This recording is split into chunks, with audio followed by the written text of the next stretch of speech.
I stared at the room that appeared to be lonely last week. It was booming with various festive activities. The village of Unomudo held a festival to celebrate their masquerade, and due to the impediment strike, I was forced to attend by my parents. I have been in my hometown for a month now and haven't feasted my eyes on any girl worth looking at twice. Either their makeup was obscure, their fashion sense was in the gutter, or they had a weird way of speaking. The Masquerade Festival presents a good time to meet with people and socialize, so I agreed with my parents and took the opportunity to go out and mingle with people, or so I put it to my mother. All along, I had my mind on girls.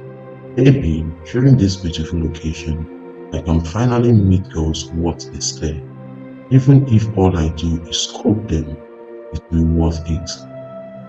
When I saw her, she appeared as an epitome of beauty and class.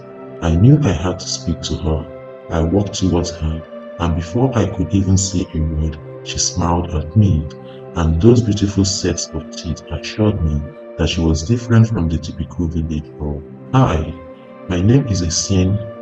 I mustered the confidence and stretched forth my hands, and she took them in hers. Her arm felt so soft, and I immediately wondered what touching her entire body would feel like. Yes, sometimes I am the classic bad boy. All the textbook descriptions of what goes on in a bad boy's head flooded my mind. I'm Grace. Nice to meet you. And then she smiled at me again. The smile made me weak to my knees, and I barely heard what she said after her name. We stared at each other for a few minutes until we were interrupted by a sound of giggling coming from some girls who were standing behind us. I turned to look at them, and they moved towards us and introduced themselves. One was Ulrich and the other Susan. They asked if we were new to the area. Grace kept mute, but I told them that I was not. They then offered to indulge us in a fun activity. They said it involved some scary games, and Grace quickly obliged. Why not, I thought, my mind doing her thing. Girl so beautiful, well-spoken, polite, and likes scary games is definitely in my book of ladies to date. We moved away from the crowd at the village square, then turned by the next road and headed into a forest. By the time we had gotten to our location, it was dark. With the festivity in the air, it was common for young people of my age to stay out late into the night, or even sleep over with their friends. No questions asked. I had nothing to worry about. We started a fire and sat around it. The girls then introduced the game to us. It wasn't a game per se. The plan was a day to tell each other scary stories. My mind had imagined us going into a maze or a haunted house. I looked towards Grace, and there was a sparkle in her eyes, and that scared me. Before anyone could start, Grace offered to be the first to tell her story. We all agreed, and she began her story. This was a story told to me when I was a child in a village down in Igbo land. Four sisters were inseparable. They did everything together. They attended the local secondary school and were the best students their teachers had. One night, the girls gathered under the moonlight to listen to their mother tell them a story, and she told them all sorts of amazing stories that left the girls awed. When she noticed the girls were getting tired, she told them it was time to go to bed. Before they left, she warned them to never use the forest path that led directly to their school's gate. The girls asked her why. She said nothing and walked away. They shrugged off her words and went about chatting and playing and eventually went to bed late. When they woke up the next morning, they realized that they were very late for school. They hurriedly prepared and left without eating. On their way, one of the girls suggested that they use the forest path, but the others declined. Come on, you guys, we are already late. I know that Madam Ola is giving her test this morning. We all know how that woman can get when someone misses her test. Do you really want her trouble this time? The girl saw her point and agreed to use the forest path. None remembered their mother's warning. They agreed it was fine as they would only use the path just this once. They walked in a straight line while holding each other's hands and looking around to ensure their safety. Halfway into the journey, one of the girls offered for them to go back, but she had a bad feeling. Girls, let's go back and take the normal route. I feel like we are being watched. The hair on the back of my neck is erect. I can feel my legs wobbling. Calm down. We are almost at the gate. Nothing will happen to us. The one that suggested they use the path said. Immediately after she said those words, they were surrounded by three little children who bore the faces of old women. The children started crying, and then one of them spoke up. Why are you disturbing our family? Because of you stepping foot into our house without our permission. Our father is angry with our mother and he's beating her. Why would you want our mother to die? The girls screamed and took to their heels, but the deafening screams from them were no match to the cries of the triplet ghosts. Fortunately, they finally got out of the forest and immediately entered their school. They made it on time to write Madame Mola's test. During the school's break time, they gathered to talk about what they had just witnessed. One of them said it was probably just their imagination playing tricks on them, and the girls chose to agree with it because it was the safer way to go. At the end of school, the girls went back home. When night came, they fell asleep as usual, but they were all awoken by the sounds of children crying. The girls ran to each other and decided to stay together. Still, the sound of the babies crying tormented them all night. Because of it, they couldn't sleep. The next morning, they lazily went about their duties and left for school late. Their mother noticed their strange behavior. She asked them what the problem was when they came home from school, but none of the girls responded. That night, the girls still couldn't sleep. Once again, they were tormented by the sound of the children crying. When morning came, they were grateful for the silence and told their mother that they had been studying really hard and needed a break from school for the day. Their mother, seeing the condition that they were in, decided to allow them to stay home. By noon, she left for the market and the girls went to sleep. They were awoken by the same shrill sound of crying coming from children they could not see. They ran outside, and when they did, they saw the children standing outside with their parents. Looking at them in the sunlight, they could see that their bodies were made of wood, but their faces all looked very old. The girls tried to scream and run, but somehow they couldn't.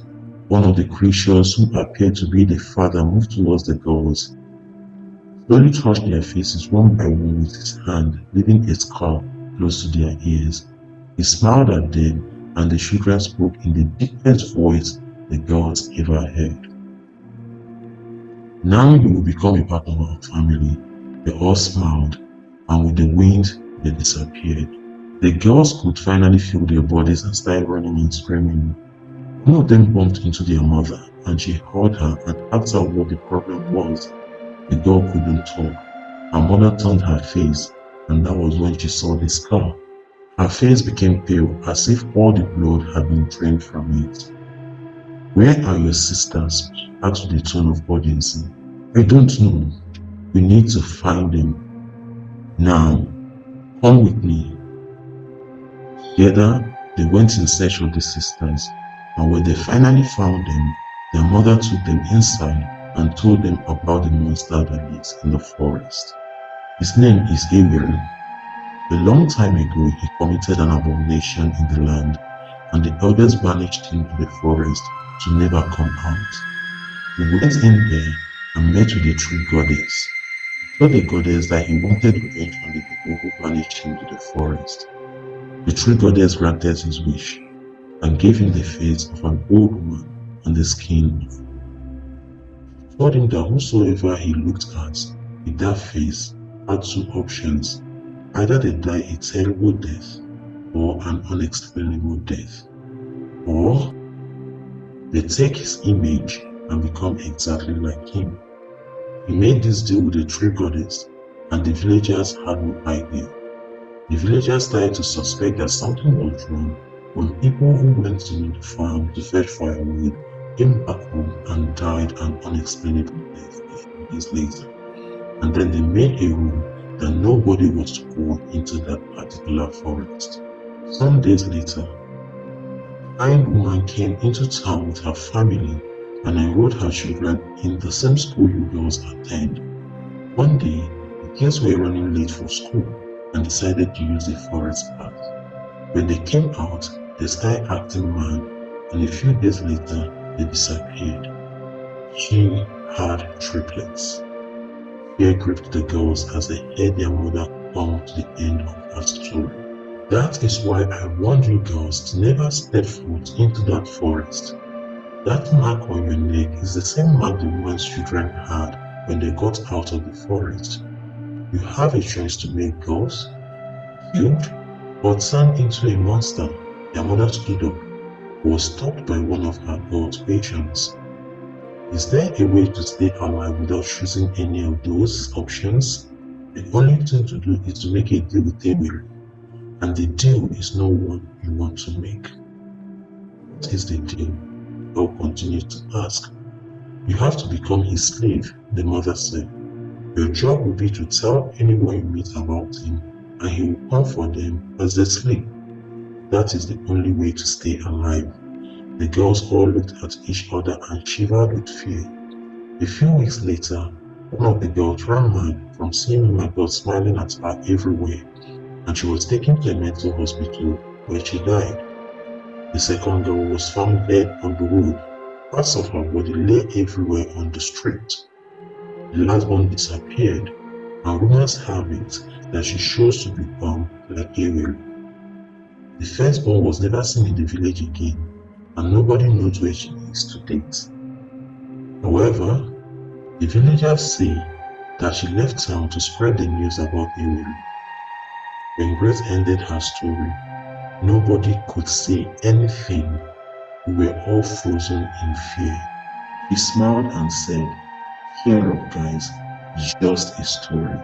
None of it is real."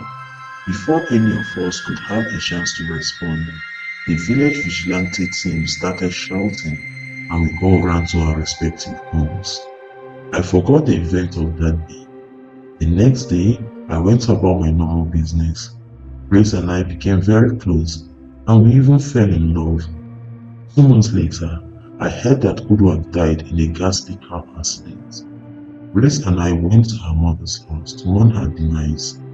After that, Grace and I continued to enjoy the peace that came with our love, just to awake one morning to hear that Susan had run mad.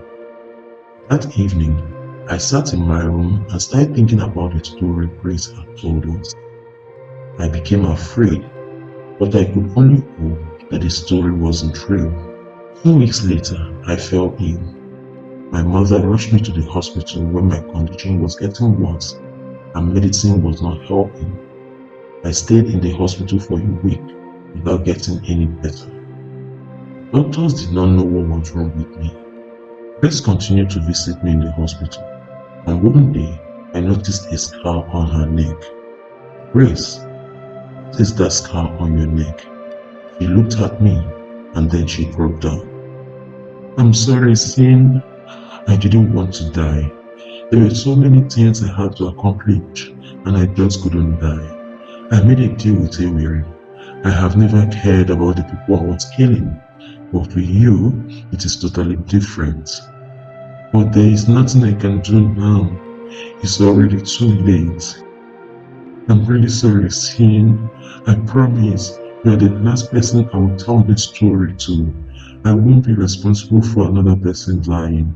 I love you so much. Please find it in your heart to forgive me." He ran out of the room when she was done talking, and I felt my body go numb. I'm writing this because I want to spread the news of the devil that is Grace, and also because I want everyone to know why I died. I stared at the letter that Essene had written as tears dropped from my eyes. I loved how he portrayed me at the beginning of the story. I know that he wished somebody would see it and pass it down to the police. But I was the first person to see it. I was lying on the floor close to his dead bed. I promised him I would stop telling the story, but a little part of me didn't want to stop. I knew I had to leave this village. I finished packing my bag and saw the piece of paper that held proof that I killed Isin. I boarded the first bus that was leaving the village and decided to go anywhere the wind took me.